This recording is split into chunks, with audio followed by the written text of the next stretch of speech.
आप सभी फोड़ों की समस्या से परिचित होंगे।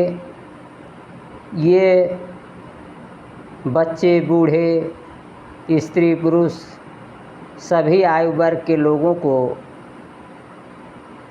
समान रूप से प्रभावित करता है।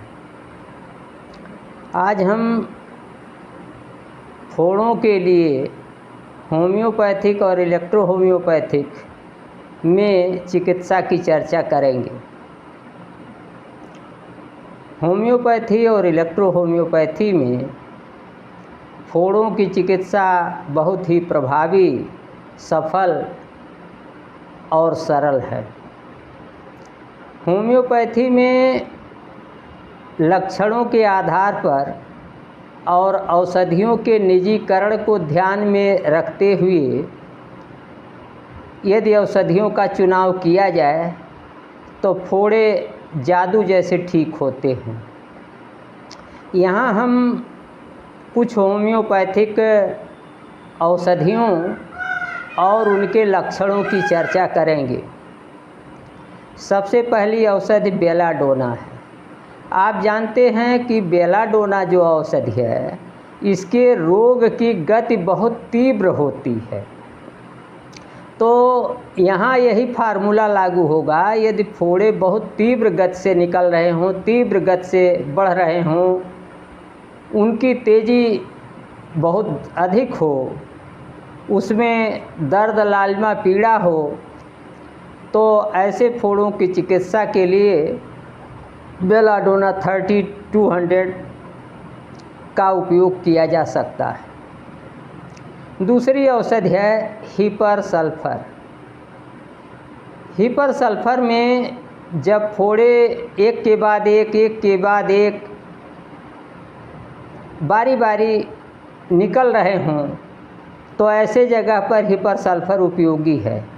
इसके साथ ही हिपर सल्फर का की नोट सिम्टम है ओवर सेंसिटिवनेस, यानी फोड़ों में जैसे आपका कपड़ा अगर छू गया धीरे से तो वह भी बहुत परेशानी पैदा करे, हवा का झोंका भी परेशानी पैदा करे। ओवर सेंसिटिवनेस अगर फोड़ों में है और फोड़े रिकरिंग हैं तो यहाँ हिपर सल्फर का प्रयोग किया जा सकता है। इसका प्रयोग आप 3201 m किसी भी पोटेंसी में कर सकते हैं। तीसरी औषध है मर्क्यूरियस सॉल्युबिलिस।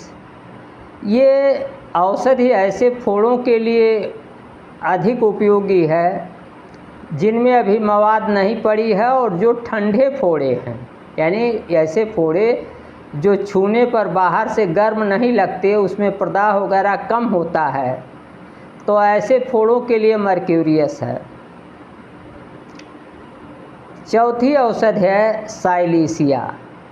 जब फोड़ों में हीलिंग ना हो रही हो, फोड़ों से बराबर मवाद बह रही हो, पतली मवाद, पतली पीली मवाद बह रही हो और उसमें दुर्गंध भी हो, तो ऐसी स्थिति में ऐसे रोगी के फोड़े की दवा साइलीसिया होगी। इसके साथ ही साथ हमें इन दवाओं के कॉन्स्टिट्यूशन पर भी ध्यान देना पड़ेगा। पांचवी औषधि आपकी कैलकेरिया सल्फ है।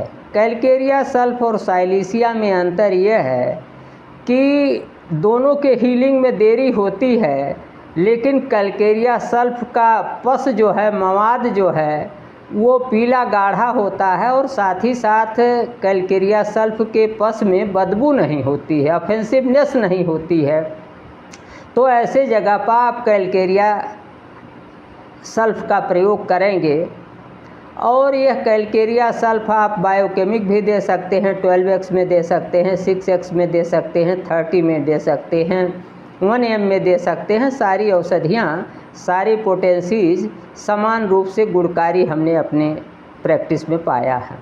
इसके साथ ही ये कैलकेरिया सल्फ का जो फोड़ा होगा उसमें खुजली भी हो सकती है, जलन भी हो सकती है। छठवीं औषध है इकाइनेशिया। जब रोगी का रक्त दूषित हो गया हो, उसका प्रतिरक्षा तंत्र, डिफेंस सिस्टम कमज़ोर हो गया हो और उसकी प्रतिक्रिया शक्ति घट गई हो, तो ऐसी अवस्था में ऐसे व्यक्ति के, ऐसे रोगी के फोड़े के लिए इकाइसनेशिया का इस्तेमाल आप कर सकते हैं। 7वीं औषध है एंथ्रासिनम। एंथ्रासिनम के फोड़े जो है वो काले नीले होते हैं, इनमें बहुत असह्य दर्द होता है, बड़े टेंडर होते हैं। साथ ही साथ अगर फोड़े में एक साथ कई छेद पाए जाएं तब भी ये एंथ्रासिनम नामक दवा काफ़ी लाभदायक है। इसके साथ ही साथ यहाँ एक औषधि 8वीं औषध की भी हम जो सामान्य है आर्निका। जब फोड़े दर्द शुदा फोड़े बहुसंख्य में निकल रहे हों, अधिक मात्रा में छोटे छोटे दर्द शुदा फोड़े निकल रहे हों, तो ऐसी स्थिति में आर्निका 200 देने से लगे हाथ सफलता मिलेगी। यदि आप होम्योपैथिक औषधियों के लक्षणों के अनुसार रोगी के शारीरिक गठन कॉन्स्टिट्यूशन के आधार पर चुनाव करेंगे तो ये फोड़े बहुत तेज गति से ठीक होंगे और औषधियाँ मंत्र शक्ति जैसा कार्य करेंगी। अब हम आते हैं फोड़ों की इलेक्ट्रो होम्योपैथिक चिकित्सा की। इलेक्ट्रो होम्योपैथी में फोड़ों की चिकित्सा बहुत ही आसान है और इलेक्ट्रो होम्योपैथी में प्रायः मात्र एक औषधि कैंसरोसो नंबर 1 C1 का प्रयोग सभी प्रकार के फोड़ों को ठीक करने के लिए किया जाता है।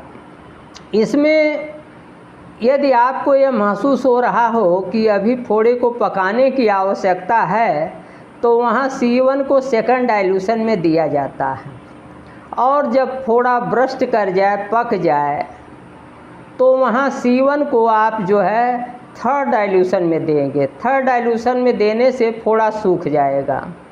इसके साथ ही अगर फोड़ा शुरुआती दौर में है तो C1 की भारी मात्रा यानी फर्स्ट डाइल्यूशन दे करके आप रोगी को ठीक कर सकते हैं। और यह भी हो सकता है कि फोड़ा बैठ जाए और मवाद एब्जॉर्ब हो जाए और आपके पखाने और पेशाब से निकल जाए, स्टूल और यूरिन से बाहर आउट हो जाए पसीने से। तो इस तरीके से यहाँ एक ही औषधि से सभी फोड़ों का प्रायः इलाज होता है। लेकिन कभी कभी यदि बहुत आवश्यकता हुई और ये महसूस हुआ कि रक्त दूषित है तो वहाँ A3 का भी प्रयोग, एंजियोटिको नंबर 3 का भी प्रयोग रक्त शोधन के लिए किया जा सकता है।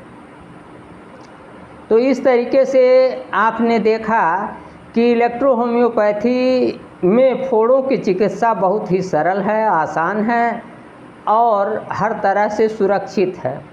जब फोड़े सूख नहीं रहे हों, हीलिंग ना हो रही हो, हीलिंग देर से हो रही हो या हीलिंग तेज करने के लिए, जल्दी करने के लिए आप इलेक्ट्रो होम्योपैथिक औषधि C5A2 और Ge के अंशन का प्रयोग कर सकते हैं।